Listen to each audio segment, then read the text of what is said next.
From the Weston A. Price Foundation, welcome to the Wise Traditions podcast for wise traditions in food, farming, and the healing arts. We are your source for scientific knowledge and traditional wisdom to help you achieve optimal health. And now here is our host and producer, Hilda Gore. Hey, Hilda here. 5 years ago, we interviewed John Chester of Apricot Lane Farms. His biodynamic farm has grown a lot since that time. So what's the latest? Has the philosophy of farming changed at the Biggest Little Farm? And how does that philosophy of harmony with nature pan out? This is episode 492, and our guest today is Molly Chester. Molly is the co-founder of Apricot Lane Farms, the farm that was featured in the documentary The Biggest Little Farm. She is a farmer and she is John's wife.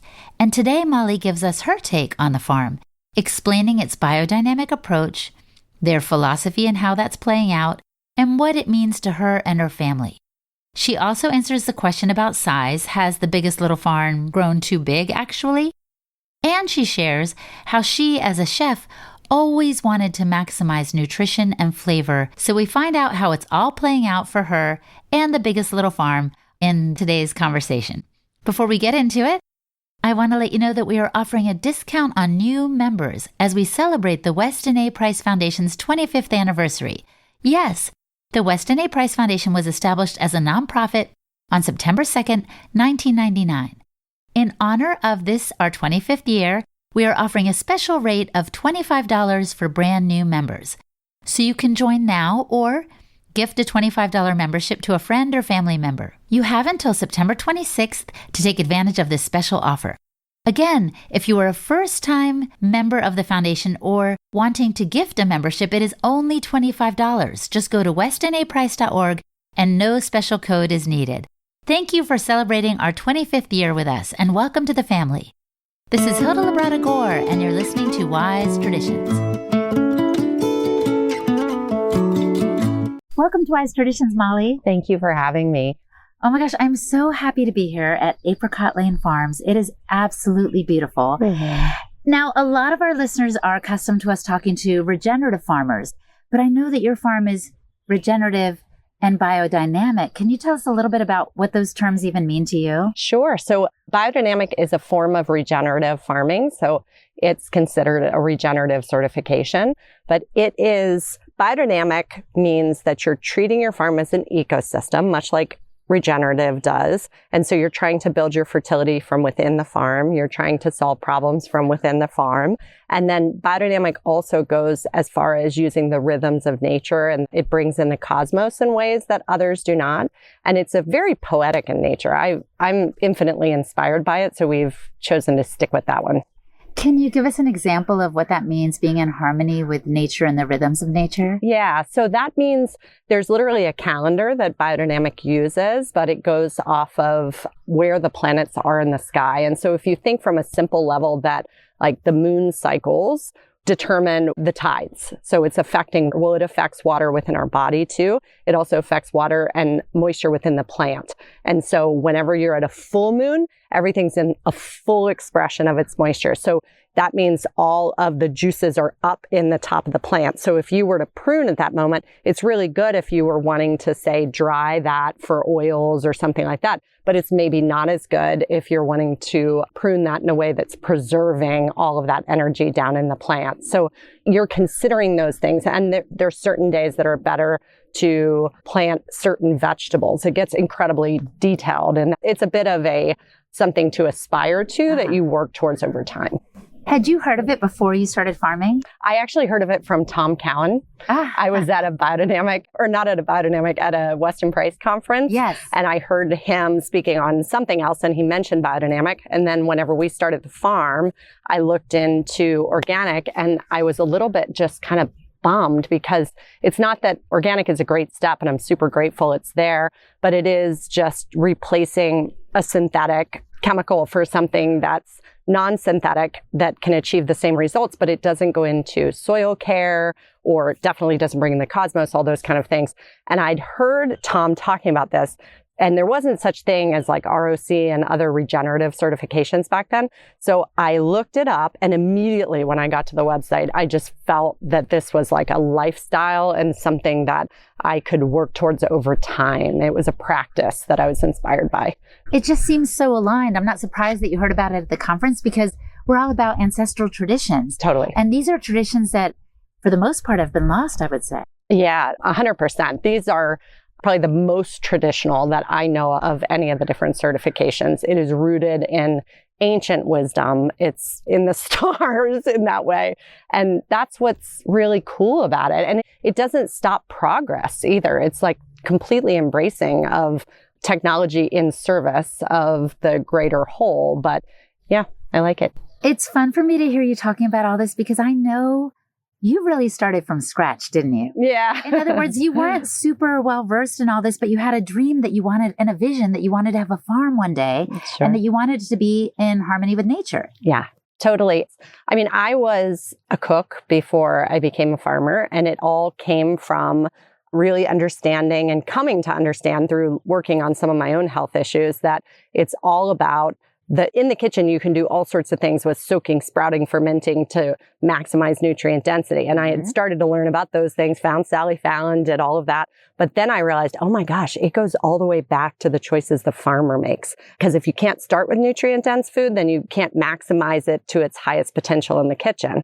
So in search of the farmers that were doing things in the way that we felt were building the most nutrition within the food, then we couldn't find some of those things. And we always said, like, well, I wish we could just have really great eggs. And so we talked about maybe 10 acres, and then we met our partners, and it blew it into a much bigger thing. But the whole concept was around it was like a means to the end of having the type of food that I wanted to cook with in the kitchen. And then it became the cup flows over, and you're able to then feed the community and then my husband's was a filmmaker in a prior life. So a film came out called The Biggest Little Farm. And that has been a beautiful way to inspire, which is like how we can get to the point of having the patchwork quilt of small farms that can provide that local, vibrant food system. I want to go back to the movie in a minute, but for now I want to ask you more about this contrast between organic and produce that comes from a biodynamic farm. Because if I'm hearing you correctly, you're saying if I buy a bag of organic carrots from Whole Foods, let's say, or Trader Joe's or whatever, that's fine. But they're not as nutrient dense as those that come from a regenerative biodynamic farm. Is that right? So yes, that would be, if I had to answer that in a yes or no question, I would say yes. I know. I feel like you're on the witness stand. No. Molly. Well, things are, so it's also tricky because whenever you're talking about testing, you could put synthetic fertilizer on a plant and you're going to get higher nutrient readings than you're going to get from other ways of farming. But what I am certain of is this way of farming, a biodynamic approach to farming, is preserving the most life force inside of that food, and that you are going to be able to feel the most energy from eating it. And then from there's certainly testings that can be done. We've done that ourselves with having eggs from conventional operations and eggs from our farm. And there's different nutrient markers that are far superior from this way of farming. So it is true, but I think that's where you have to be careful about just kind of like the thinking world in general. And it's like, how do you feel when you eat it? And I have no doubt that if someone sat down with a carrot that was grown in a biodynamic way and a carrot that was grown in even just a flat organic or a conventional way, that there's a huge difference in that taste and experience of it. Yeah, thanks for clarifying that. You know what was coming to my mind when you were talking is how a wrestler in high school might lose a lot of water weight to get down to the right weight that he wants to be in a certain class for wrestling, but it's not really. It's like it comes across right on paper, but it's probably not the best system for him to be at the ideal weight. Maybe in the same way, these carrots would test better if they were given the synthetic fertilizers, but it doesn't mean that they're actually the most nutrient-rich carrots. Yes, it means that they're probably lacking in a lot of micronutrients and a lot of things that we're even able to test. But I came at this of how do I create the most nutritious food that I can possibly eat? How do I create the most flavorful food? Because I was the chef. That's what I wanted. And bar none, this way of farming to me is the one that achieves that. Wow. And I understand now you have like over 250 varieties of fruits and vegetables here, plus animals that you're raising humanely and respectfully. Like, talk to us about what this farm looks like today. Yeah, so it does have all those things. Part of biodynamic is embracing diversity. You have to be careful. Not every farm that farms biodynamically needs to have the level of biodiversity that we have. We also have research and development part of what we are. So it enables us to have some more flexibility, to have maybe more diversity than you would need to have to create a healthy ecosystem. My husband sometimes likes to say that it can be death by diversity with the amount of things that we have. But it really is beautiful to experience because we have sheep, chickens, cows, pigs, ducks. So there's animals all integrated within the system. And then we have vast orchards. That's probably the predominant use of space on the farm. And then we have a 2-acre market garden that supplies our farm stand and a couple of local farmers markets. Wow. And why do you think your husband jokes around about death by diversity? Why does he feel like it might be too much? Well, it's hard. It's super, super hard. It's the financial system right now for food is not working in the favor of regenerative farmer. There's subsidies go to more conventional ways. There's starting to be some change where they're starting to think about carbon sequestration and other ways to build soil health and starting to support that, but not for us. Nothing hits the mark for us at this moment. But it's difficult to form that relationship with Mother Nature and trust that process of farming in harmony. And yet the simple truth of it is that if we don't start figuring out how to do that, then we're going to be behind the 8 ball because Earth has been here for a really long time and it's going to be here for a really long time after us. So we might want to figure that out. And then in that process of farming in harmony with nature, it's where you unlock all of that beauty. It's where you unlock all of that flavor, all of that nutrition, all of those things that you want to be able to have as the highest ideal. So it's about understanding that it is an ideal, and every day you have to step into it with the realities of where we are with society and find that balance.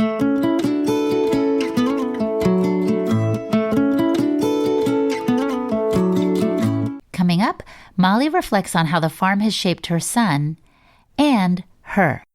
She also talks about what's next for the biggest little farm. You're listening to the Wise Traditions podcast from the Weston A. Price Foundation. We pause now to recognize our sponsors. Optimal Carnivore.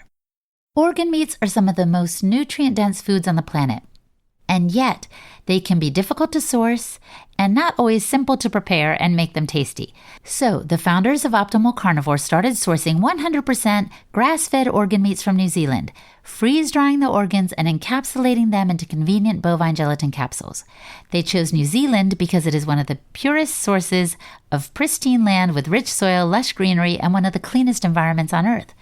And the products they make are 100% grass-fed and grass-finished and free of hormones, pesticides, antibiotics, and GMOs.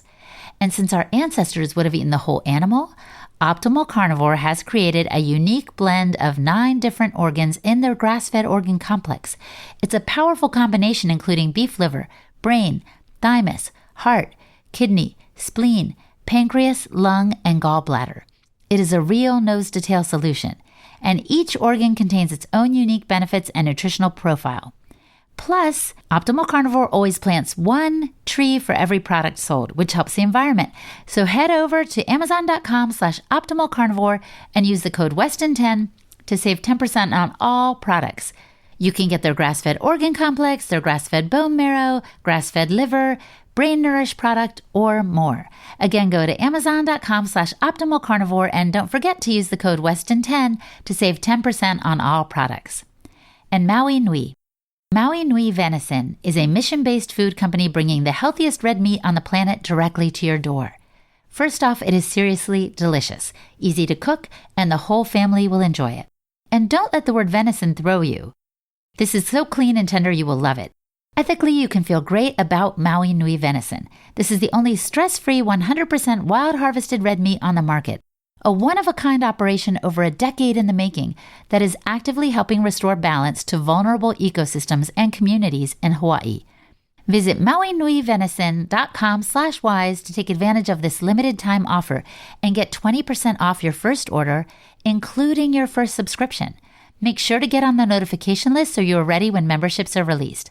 Again, that's mauinuivenison.com/wise to take advantage of this offer and get 20% off your first order and your first subscription. Enjoy!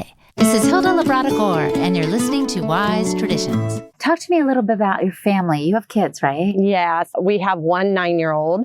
He's definitely was not our first child, though, because our first child was this farm in all of its extensive animals and things. But then we have Bodie and a dog named Blue and a cat named Petey. That's us. Okay. And what does Bodie think? I mean, you've raised him in this, I would say, nearly idyllic circumstance. Like, how does he relate to nature and to his food?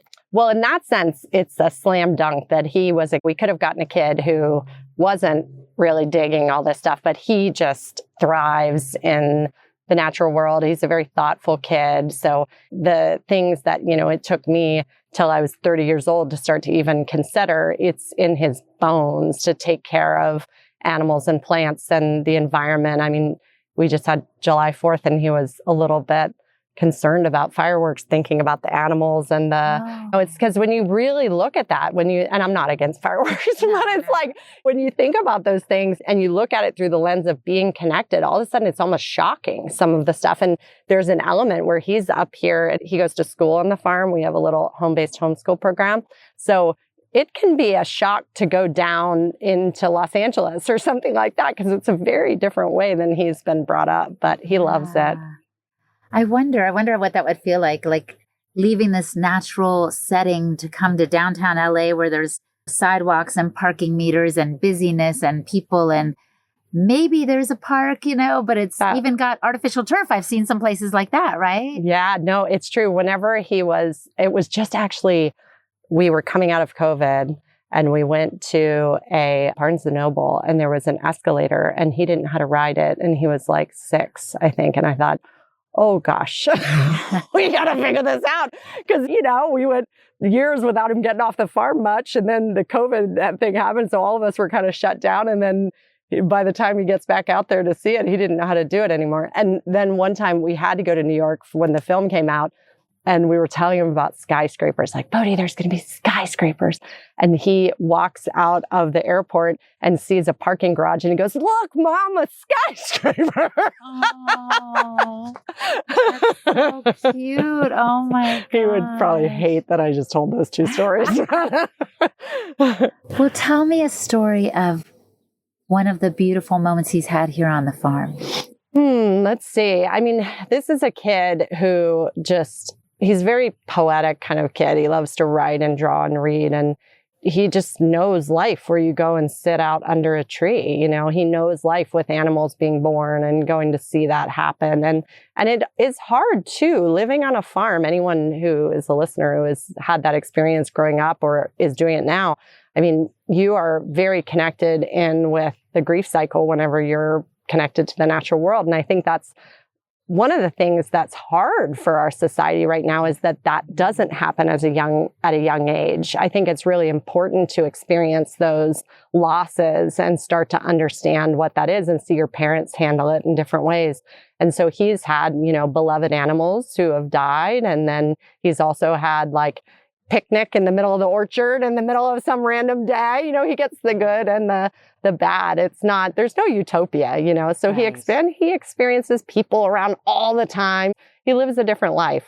Yeah, It sounds like it, but it also sounds glorious because it is real life. Yeah. A lot of kids now spend time in virtual reality. Yeah. And I think they're missing something. Even as we're sitting here on the farm, I can smell the fragrance of the flowers nearby and I see the bees, the pollinators, and it's so lovely and it's so healing on a level. Well, tell us, shifting gears a little bit, tell us a little bit about when the movie came out 5 years ago, The Biggest Little Farm. Did you all experience some changes? And then what has happened since then? Because it's 5 years since. Yeah. So it definitely did change things. We had started tours and things, but then a lot more people were wanting to come, which was amazing and enabled us to kind of expand on that program. But then it also, for us personally, I experience it if I go off the farm or when people come for tours and things. I love hearing the stories from people that have watched the film and then decided to take over their aunt's farm or, start growing porch tomatoes or all sorts of things. And there's lots of those stories, which is really beautiful and gives me a lot of hope.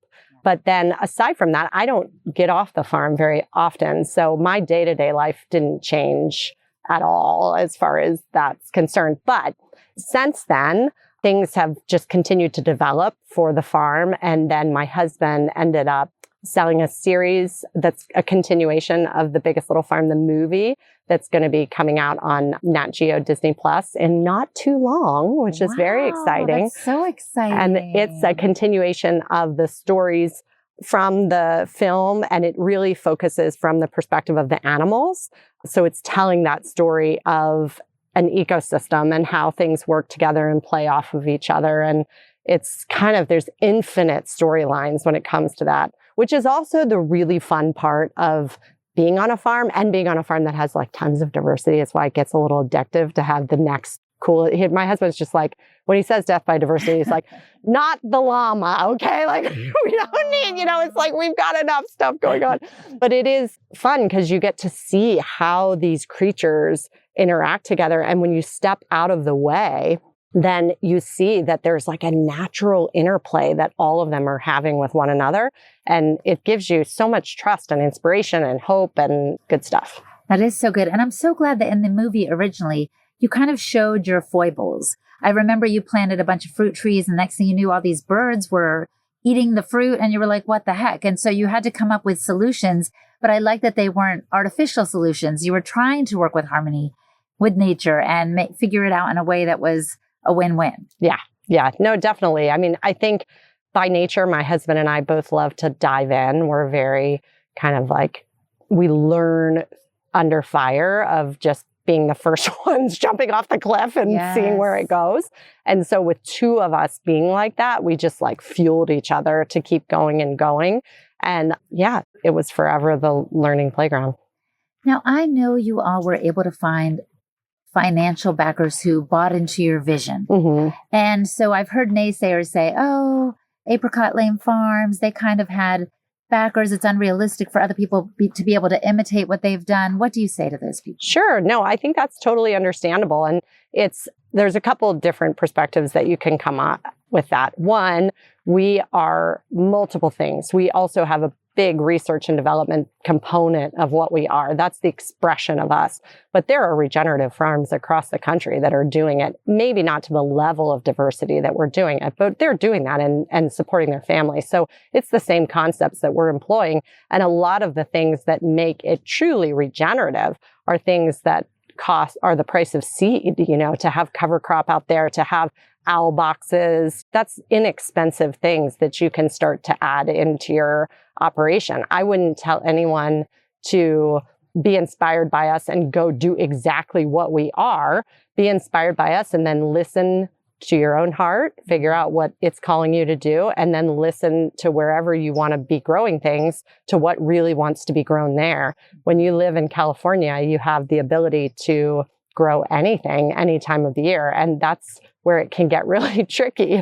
But I will assure you that the same financial hardships that are agriculture in general, we have to wrestle with those exact same things in the sense that it really, really is hard right now for small farmers to make things work. And so though we have this research and development component, when we're looking at our different operations, we still have to answer to those numbers. And something that is very illuminating, because you realize when you talk to other ranchers and other farmers that everybody's dealing with the fact that these slaughter facilities are a bit of a monopoly and that they can't get their animals to be harvested in any kind of means that makes any kind of financial sense. And we're dealing with that and having to make cuts on our farm around a lot of things. We can't figure out how to make roasters work right now. And so we're having to let go of the program. We're having to look really closely at our sheep operation because we don't think we can pencil it out. And that's tough when you have to do that. So there's some areas we can keep alive because they're more of a research and development focus, but it's hard. But never lose sight of the fact that the basics of the principles of ecosystem farming are absolutely replicatable and absolutely inexpensive. Oh, that's encouraging. Yeah. Now, we're about to wrap up, but I want to ask you two more questions. One is, how big the Biggest Little Farm want to be? Tell us about your goals. Well, I have no desire to have any more land. We have taken on various different parts to close off easements and things like that on the land, but the size is good as far as that goes. But what we can do from within this land, I have a lot of dreams about. I mean, we could be so much more layered than we are right now, because when you got 234 acres, there's a lot of things that you can grow and then grow underneath in the story of what you're growing. And so there's a lot of fun stuff there to do. But we also want to continue to develop some of the research and development side of what we are. We have a cool habitat restoration piece that's on the southeast corner of the farm that we're looking forward to seeing out.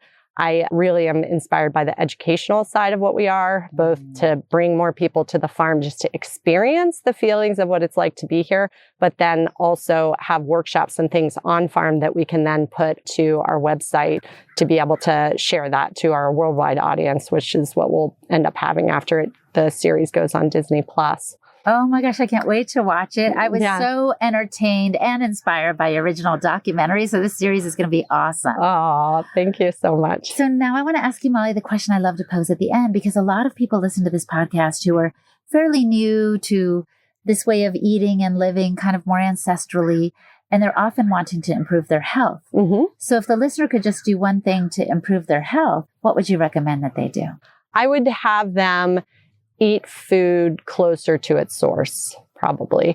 If you can really, and it's going to be the most fun thing too, because if you really taste the difference of what a tomato is like from the grocery store and what the tomato is like from a farmer that picked it that morning, it's infinitely different. And that's life energy that's inside of that food that then brings that into us. It also changes your way of being because it becomes a lifestyle, because you have to seek those things out. Then you become more connected into your community. It's harder to prepare some traditional foods sometimes, so you get connected in other ways to like sharing with other people whenever you're preparing foods. And I just think it brings like a base level rhythm back into our life that can be really, really good for us human beings. Yes. We always tell people, get to know your farmer, know your farmer. Your farmer is a real person. And so it's not just the connection with the food, it's with the grower. It's like so different than, as we said earlier, buying a bunch of carrots from Whole Foods. I have no idea where they came from, what farm, who the person was behind it. This is a whole different level. So thank you for sharing your heart and your time today, Molly. It's been a pleasure. You bet. Thank you. Our guest today was Molly Chester. You can visit her website, apricotlanefarms.com, to learn more. And I am Hilda Labrada Gore, the host and producer of this podcast on behalf of the Weston A. Price Foundation. You can find me at holistichilda.com. And for the transcript for this episode, visit our website, westonaprice.org, and click on the podcast page. And now for a recent review from Apple Podcasts. Cher said this: I truly enjoy the panoply of guests that all offer such a unique niche. Unlike many podcasts, this one seems to tie all these tiny practices to the larger web that brings us back to health and wellness in a holistic practice without making a sale. It is empowering to the individual to do the things they deem will bring health to their life, not just buy my magic pill or start my magic program. And the tone stays very light, thanks to a dedication to staying curious. Oh my gosh, Cher, this means so much. It has been a pleasure producing this show and hosting it on behalf of the foundation. You too may leave us a review on Apple Podcasts. Just go to ratings and reviews, give us a bunch of stars, and tell us what you think of the show. What are our strong points? What can we improve on? We read these for your feedback. And thank you so much for listening, my friend. Stay well, and remember to keep your feet on the ground and your face to the sun. On behalf of the Weston A. Price Foundation, thanks for listening. We have many free resources to support you on your health journey. Visit westonaprice.org to find podcasts, articles, videos, and more. You can also find a local chapter near you for help in finding sources of great food. We invite you to support the Foundation's mission of education, research, and activism by becoming a member. Thanks again, and take care. Wise Traditions is a project of the Weston A. Price Foundation for wise traditions in food, farming, and the healing arts. The content on this podcast is provided for informational purposes only and is not intended to substitute for the advice provided by your doctor or other healthcare professional. It is not intended to be, nor does it constitute healthcare or medical advice.